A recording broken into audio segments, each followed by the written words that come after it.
Pada hari ini kita ada persidangan pengurusan Kementerian Kesihatan untuk tahun ini ke atas tajuk Towards a Seamless Organisation untuk pastikan semua bahagian di dalam kementerian akan berfungsi sebagai satu entiti untuk mencapai tujuan dan misi yang bersama. Di dalam ucapan saya telah menekankan keperluan untuk merobohkan silo mentality dan pastikan tiap-tiap orang kerja sebagai satu pasukan di dalam satu proses yang ditujukan untuk tujuan dan matlamat yang sama, dan akhirnya pencapaian yang diberi yang didapat oleh kerajaan oleh kementerian adalah akibat daripada sumbangan daripada semua orang di dalam proses itu, dan mereka mempunyai ownership of the eventual result. Dan itu satu semangat yang sangat besar untuk meningkatkan lagi sikap kerjasama kekeluargaan di dalam sistem perkhidmatan, dan supaya semua boleh kerja bersama untuk mencapai misi yang sama. Memang ada banyak cabaran yang kita hadapi. Salah satu daripadanya ialah peningkatan kos kesihatan, sumber kewangan yang berat yang tidak menambah selaras dengan keperluan. Nombor dua, dengan harapan dan permintaan daripada rakyat yang lebih daripada dahulu dan yang meningkat dengan masa, khususnya dengan pembangunan teknologi baru. Harapan pun naik juga, dan rakyat mempunyai harapan yang tinggi bahawa kerajaan akan menemui harapan mereka. Dan di dalam sistem ekonomi global, kita bukan asing di dalam usaha untuk menetapkan kos rawatan kita, kerana ada perkara-perkara yang luar biasa yang di luar daripada kawalan kita yang boleh mempengaruhi pada akhirnya apa yang kos perubatan ini. Dan perkara-perkara ini semua memainkan peranan masing-masing untuk di dalam cara macam mana kita menyampai perkhidmatan kesihatan. Dan di dalam 1-2 bulan ini di kementerian kita telah mengadakan perbincangan yang dalam, sebenar-benarnya dalam, untuk merancangkan cadangan kita untuk rancangan Malaysia ke-11. Di dalam itu banyak yang cadangan kita akan beri kepada UPU dan kerajaan untuk membawa satu transformasi yang besar kepada sistem perkhidmatan kesihatan kita. Dan central core daripadanya ialah patient satisfaction, dan salah satu daripada usaha yang kita akan buat ialah untuk meningkatkan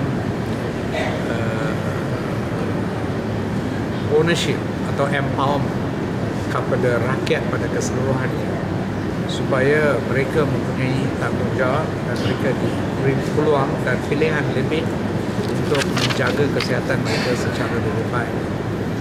Dan empowerment ini sangat mustahil untuk melahirkan satu masyarakat yang sehat, yang bebas daripada penyakit. Dan kalau kita berjaya di dalam usaha itu akan mengurangkan kos perubatan di jangka masa panjang, dan kita akan membawa sistem perkhidmatan kesihatan yang mungkin pada masa sekarang sangat tertentu kepada sistem hospital, kepada sistem di dalam masyarakat, supaya kesesakan yang ada di dalam sistem hospital itu boleh kurang dengan masa. Okey, itu sahaja. So pada hari ini saya telah melancarkan sistem e-houseman yang keperluan ini telah bangkit semasa kita adakan retreat. Saya ingat pada penghujungan tahun 2013. Dan di situ kita telah mengenal pasti pelbagai jenis kelemahan di dalam proses penempatan Osman. Kadang-kadang mereka tak puas dengan pilihan kita, dan ada rayuan pelbagai jenis, dan kerana itu kita telah mewujudkan satu sistem yang telus di mana senang untuk mereka memohon, senang untuk mesti pilih satu-satu tempat, dan sudah lepas pilih satu tempat itu, kalau ada kekosongan mereka akan diberi tempat yang dipilih. So ini secara telus. Contoh tadi saya pilih Hospital Sultan Aminah Jawa Baru, ada 43 kosongan. So sudah tahu, so bila saya pilih memang diambil. So kalau saya pilih ada 43 kosongan, saya pilih masih diorang tak bagi, itu bermaksud ada masalah di dalam sistem. Tapi kalau kosong tempat masih saya pilih, memang saya tidak akan pilih, tapi mungkin pergi ke waiting list di mana bila ada kekosongan itu. So ini satu pembaharuan kepada sistem. Dengan itu saya ingat dia akan licitkan proses penempatan Osman, dan pun bantu kita untuk menghapuskan persepsi bahawa kementerian ada pilihan di dalam penempatan. Kalau ada orang yang boleh ditempatkan di satu-satu tempat, ada orang yang akan ditempatkan lain tempat, kerana ini persepsi ada. So dengan satu sistem yang telus macam ini, persepsi ini akan kurang. Okay? So ini hari ialah pengurusan Kementerian Kesihatan. So semua soalan cuma kepada tajuk itu saja. Yang keluar daripada tajuk tidak akan dibenarkan. Okey. Dr. Sri, jika kita tengok kebelakangan ini banyak sangat runutan daripada kerana atau pesakit mengenai tindakan ataupun sifat bekerja dengan kerajaan, terutama di hospital. So, adakah kementerian sedar akan perkara ini dan apa tindakan? Ya, itu satu proses. Memang di dalam mana-mana perkhidmatan penyampaian perkhidmatan kepada rakyat, aduan sedemikian ini mesti datang, bukan saja di Kementerian Kesihatan, di mana-mana kementerian pun. Dan kita mempunyai sikap yang terbuka untuk menerima aduan. Dan tiap-tiap aduan diberi kepada kementerian dibuat siasatan yang sewajar untuk mengenal pasti kesahihan aduan ini. Dan kalau ada lepas siasat, ada kebetulan dan kita tahu orang sudah salah, kita akan ambil tindakan. So, dan itu daripada proses tindakan. Selain daripada ini ialah sistem proses latihan.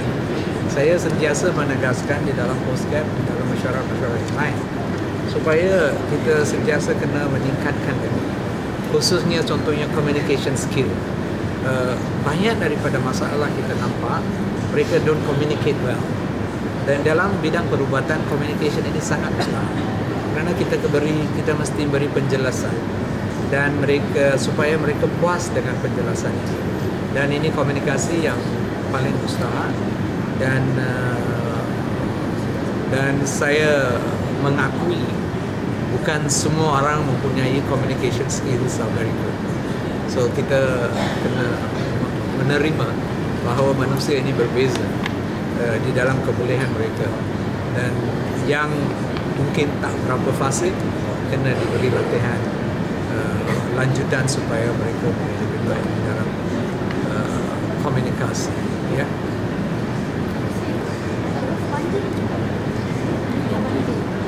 Banjir hari Isnin Timbalan Menteri akan pergi ke Kelantan, boleh tanya di Kelantan. Okey. Dia akan buat lawatan ke banjir.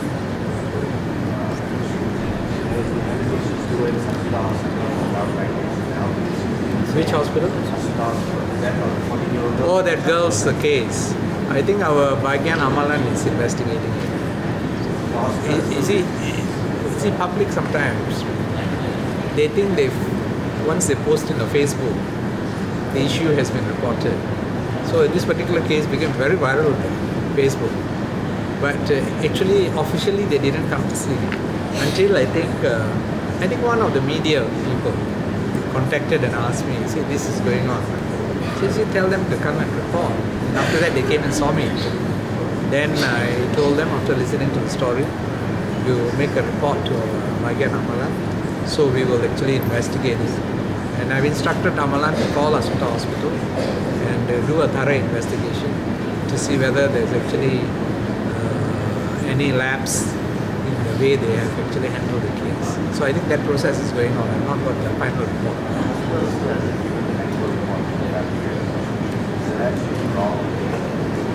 Well, I think that's a family's right, isn't it, to get a medical report. And so there is a difference in the reports which was given to them. But we will also handle that in the investigation. If we find that there was a purposely doctoring our reports, if at all there is. I'm not accusing them of anything. If at all there is, then we will also take action on that. Because I recognize it's the patient's right to get a thorough report on what happened on that particular day. Okay? Thank you very much.